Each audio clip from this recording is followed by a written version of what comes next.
Hey, it's Matt from MatthewGoronsky.com. Do you remember that famous mobile game called Flappy Bird? It was like one of the very first viral mobile games where you can like tap on your phone and it would make the bird kind of like fly up and down, and you tried to avoid these little pipes that were in the game. Well, if you're familiar with that, for months, maybe even years, I wanted to create a music version of that game, but I didn't know how, and it was just kind of a frustrating process, and I'm not necessarily a coder necessarily. Well, I figured out a really cool way to make this game, and the best news is it's available to all of you watching completely for free. Now, if you're already on my email list, hopefully, you've already seen the link of how you can access this game completely for free. It's in the beta version. This is the same way that we rolled out the Note Namer, which is now a part of 3 Minute Theory. We're doing the same thing with this game. This is probably going to be part of our Audiation Arcade. And if you don't know what I'm talking about, there's another game that I just made a video about. And we're kind of rolling out these brand new games leading up to, believe it or not, the next school year. But teachers, right now, you could take advantage of this game, and it's called Pitchy Bird. And I'm going to show you right now how to play this game. It's a lot of fun. And you can see there's that fun little interface here. And the cool thing about this is I coded this all completely by myself. And well, I should say using AIs, several different AIs. Now, there is a certain AI system that I used. It's not ChatGPT. It's not a well-known AI database or AI tool, I should say, but it is really, really great. Now, if you're interested in this, most music teachers watching this, you're like, code, I don't know the first thing about coding. Completely fine, totally okay. However, I think as AI becomes more and more prevalent in educational settings, we as teachers, we should know how we can incorporate this into our teaching.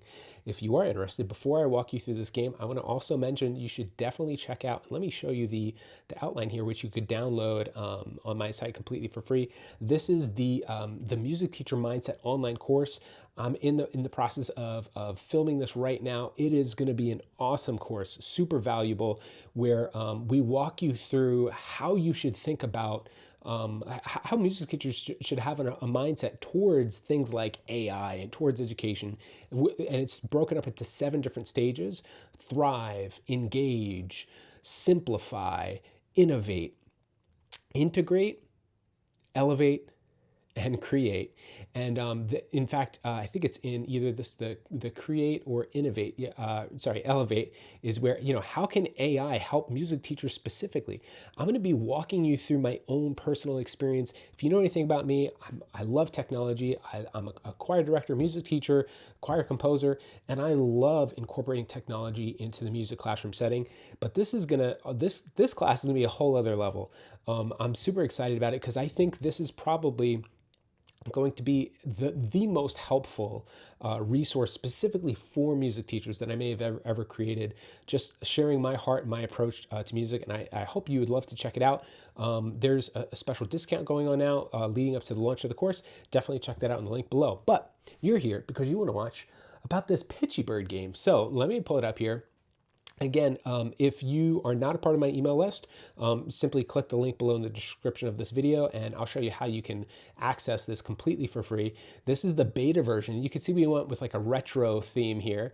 Now, the cool thing about it is before you start, you can select your voice part. Not only you can select your voice part, you can select whatever instrument you play, and that's going to help customize the game experience. So I'm going to select, since I'm a tenor, I'm going to select the tenor, and you notice it played that do for me.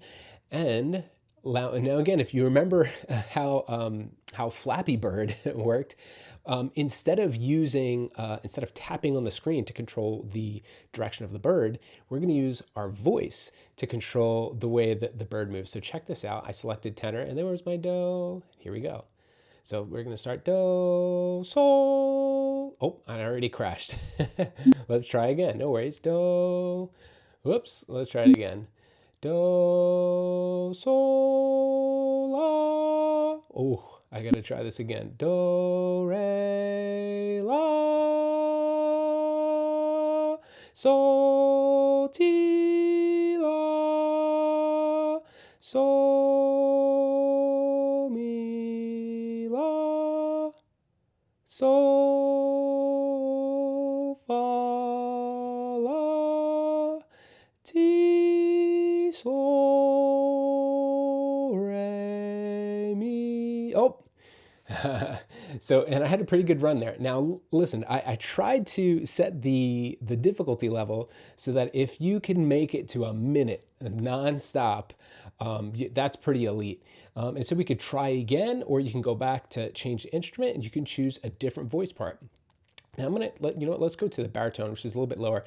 For reference, the tenor is going to be in the F major octave, and I think the baritone. I think this is in D major octave. So do. Here we go. Do sol la. Oh, I didn't go up high enough. Let's try it again. Do sol mi fa re mi do la la. Yeah, I was a little sharp on that. And so you can see it's just a fun little game. Now, what I love about this, and one of the main reasons why I wanted to create this type of game, is I wanted to motivate, especially my male vocalists who think, oh, I can't hit that note. It's too high for me. And, we've all dealt with that. I especially see this with my middle school choir students where they kind of grumble around in a 3-note range. This is going to be tremendously motivating.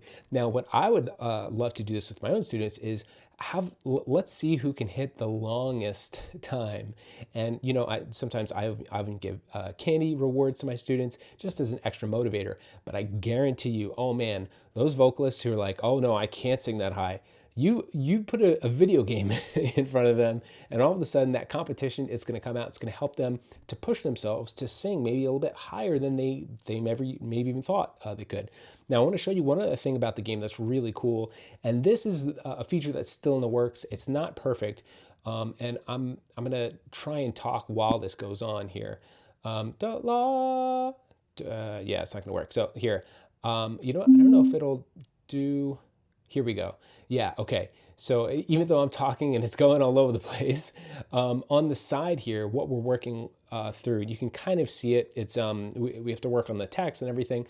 Is we're eventually going to add in a pitch mode, as well as a key signature mode, so you can transpose it. So maybe if let's say the D major key, which let's say if it's not exactly baritone range, or if you wanted to move it up a little bit into E flat or whatever, into a key signature that works for them, this would be a fantastic way where you can kind of transpose it instantly and also connect the idea. A lot of my middle school choir students don't understand the connection between solfege and pitch, because a lot of them, they've never maybe even played or taken private lessons on an instrument before. So helping them see, oh, I understand, oh, we're in D major and D is do, oh, and E is re. Just to kind of make that connection too is just another fantastic way for them to get hands-on experience.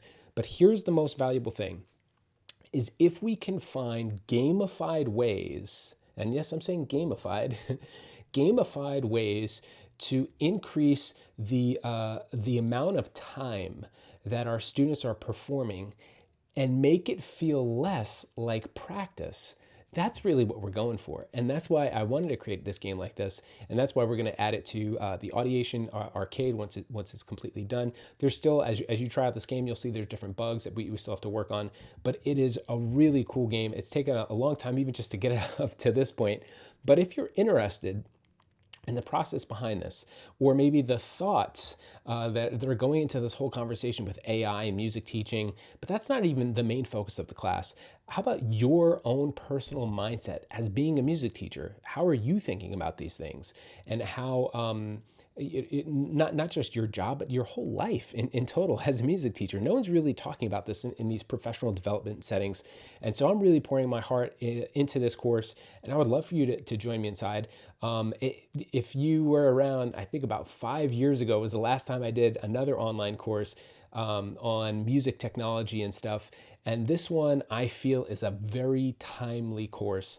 If you have some time this summer, I think you would enjoy it. It's completely, it's a completely video-based course, which means you can take it at your own pace. And also if you're looking for more information about it, let me just pull up that that there we go. Here is the curriculum summary for it, for the whole course. It's 7 different stages, and it's designed to basically guide your thought processes through these all of these different important elements, things that actually you guys voted on. We had so many of you, dozens and dozens of you, who filled out this survey looking for these specific topics. And I think this is just going to be a really fantastic online course. So if you haven't yet, go check that out. I'll include the links below. And also check out this, I was about to say Flappy Bird, check out Pitchy Bird. And in case you forget what it looks like, here it is, Pitchy Bird. If you fill out the link on my website, I'll send you the special link and explain how you can access this completely for free. Again, this is the beta mode before next school year when we add this to 3-minute theory. But it's a lot of fun, and I hope your students have some fun competing against each other. I'm sure, I can imagine, oh man, my own students are like just singing through this. There's going to be some singing battles going on. But check it out. Enjoy. Thank you so much for watching. I'll see you in the next video. God bless.